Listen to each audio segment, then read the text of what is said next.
Car मेरे प्यारे साथियों, मैं Dheeraj Kumar mind power coaching centre में आप लोग का स्वागत करता हूं। आज हम लोग पढ़ेंगे क्लास 10th मैथ्स का निर्देशांक ज्यामिति, जिसमें आज हम लोग दूरी सूत्र से रिलेटेड क्वेश्चन करेंगे।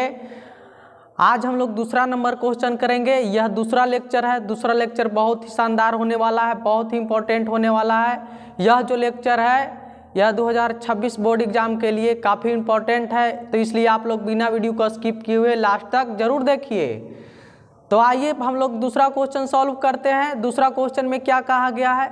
दूसरा क्वेश्चन में कहा गया है कि बिंदुओं 5,7 और 8,11 के बीच की दूरी ज्ञात करें। 5,7 और 8,11 के बीच की दूरी ज्ञात करना है। दो पॉइंट दिया हुआ है। पहला पॉइंट का निर्देशांक 5,7 है, दूसरा पॉइंट का निर्देशांक 8,11 है।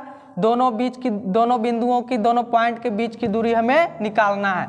तो आइए इस क्वेश्चन को बहुत ही प्यार से सॉल्व करते हैं, बहुत ही आसानी से सॉल्व करते हैं। यह क्वेश्चन बहुत ही ईजी है, 2 नंबर में आता है बोर्ड एग्जाम में।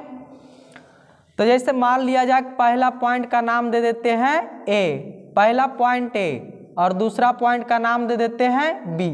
पहला पॉइंट ए, दूसरा पॉइंट बी। पहला पॉइंट का नाम ए मान लिया, दूसरा पॉइंट का नाम मान लिए हैं कि बी है। एक पॉइंट है उसका निर्देशांक जो है 5,7 है, दूसरा पॉइंट बी है उसका निर्देशांक दिया गया 8,11 है।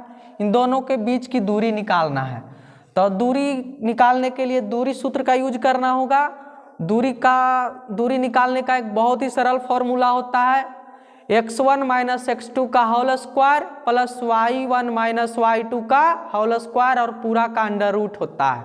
यह बहुत ही आसान फॉर्मूला है। तो चलिए आइए दोनों पॉइंट ए और पॉइंट बी के बीच की दूरी निकालते हैं। दूरी बराबर फॉर्मूला होता है under root x1 minus x2 का whole square plus y1 minus y2 का होल स्क्वायर। x1 कौन होता है? जो पॉइंट ए का निर्देशांक है वह x1 y1 है, जो पॉइंट बी का निर्देशांक है वह x2 y2 है। तो x1 का मान हो जाएगा 5, x1 का मान हो जाएगा 5, माइनस है तो माइनस का चिन्ह पड़ेगा। x2 का मान हो जाएगा 8, तो x2 का 8 हो गया और पूरा का होल स्क्वायर हो जाएगा, प्लस y1 का मान दिया हुआ है 7, y1 का मान 7 और y2 का मान कितना दिया हुआ है? y2 का मान दिया हुआ है 11, यानी 7 माइनस 11 का होल स्क्वायर और पूरा पर अंडर रूट हो जाएगा। अब 5 में से 8 जाएगा, कितना बचेगा? 5 में से 8 जाएगा तो बचेगा -3, यानी -3 का स्क्वायर, प्लस 7 में से 11 जाएगा तो बचेगा -4, यानी -4 का स्क्वायर और पूरा का अंडर रूट हो जाएगा। अब -3 का स्क्वायर 9 होता है, प्लस 4 का स्क्वायर, -4 का स्क्वायर करेंगे तो 16 आएगा। 16 और 9 होता है 25, 16 9 25 होता है। 25 का अंडर रूट करेंगे तो आएगा 5, 25 का अंडर रूट 5 होता है। तो इस प्रकार से पॉइंट ए और पॉइंट बी के बीच की दूरी आ गया 5 यूनिट। तो पहला क्वेश्चन बहुत ही आसानी से सॉल्व हो गया। आइए हम लोग अब तीसरा नंबर क्वेश्चन सॉल्व करते हैं। तीसरा नंबर जो क्वेश्चन है वह भी सेम टाइप का क्वेश्चन है, केवल थोड़ा सा डेटा चेंज किया हुआ है। इसमें डेटा क्या चेंज किया हुआ है? इसमें पहला पॉइंट का निर्देशांक दिया हुआ है 4,6 और दूसरा पॉइंट का निर्देशांक दिया हुआ है 6,8। एक पॉइंट ए है, दूसरा पॉइंट बी है, दोनों के बीच की दूरी निकालना है पहला क्वेश्चन के जैसा। तो इसमें इस क्वेश्चन को सॉल्व करने के लिए 2 पॉइंट लेना पड़ेगा। माना कि एक पॉइंट, पहला पॉइंट का नाम ए मान लेते हैं, दूसरा पॉइंट का नाम बी मान लेते हैं। पहला पॉइंट ए, दूसरा पॉइंट बी।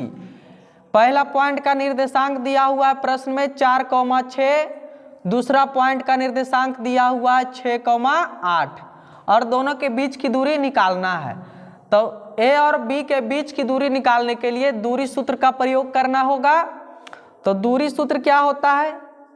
दूरी बराबर फॉर्मूला होता है under root x1 minus x2 का whole square plus y1 minus y2 का होल स्क्वायर होता है। और x1 y1 कौन है? तो पॉइंट ए का जो निर्देशांक है उसको x1 y1 कहा जाता है, जो दूसरा पॉइंट है बी उसके निर्देशांक को x2 y2 कहा जाता है। यानी x1 का मान हो जाएगा 4 माइनस x2 का मान हो जाएगा 6, 4 माइनस 6 का होल स्क्वायर हो जाएगा प्लस y1 का मान हो जाएगा 6 और माइनस y2 का मान हो जाएगा 8, यानी 6 माइनस 8 का होल स्क्वायर और पूरा का हो जाएगा अंडर रूट। अब 4 में से 6 जाएगा तो बचेगा -2, -2 का स्क्वायर होगा प्लस 6 में से 8 जाएगा तो बचेगा -2, यहाँ भी -2 का स्क्वायर होगा। -2 का स्क्वायर करेंगे तो आएगा 4 प्लस फिर से -2 का स्क्वायर है तो उसका स्क्वायर भी करेंगे तो आएगा 4, तो 4 4 हो जाएगा, अंडर रूट 8 हो जाएगा। अब अंडर रूट 8 को हम लिख सकते हैं 4 गुना 2, अंडर रूट 8 को लिख सकते हैं अंडर रूट 4 इंटू 2। अब 4 का वर्गमूल चूंकि 2 होता है तो 2 बाहर चलाएगा और रूट में बच जाएगा 2, तो यानी ए और बी के बीच की दूरी आ गया 2√2 यूनिट। तो इस प्रकार से तीसरा नंबर क्वेश्चन भी सॉल्व हो गया। आशा करते हैं कि आप लोग को यह वीडियो बहुत ही अच्छा लगा होगा। अगर वीडियो अच्छा लगे तो चैनल को सब्सक्राइब जरूर करें और वीडियो को ज़्यादा से ज़्यादा लाइक और शेयर करें और कमेंट भी करें।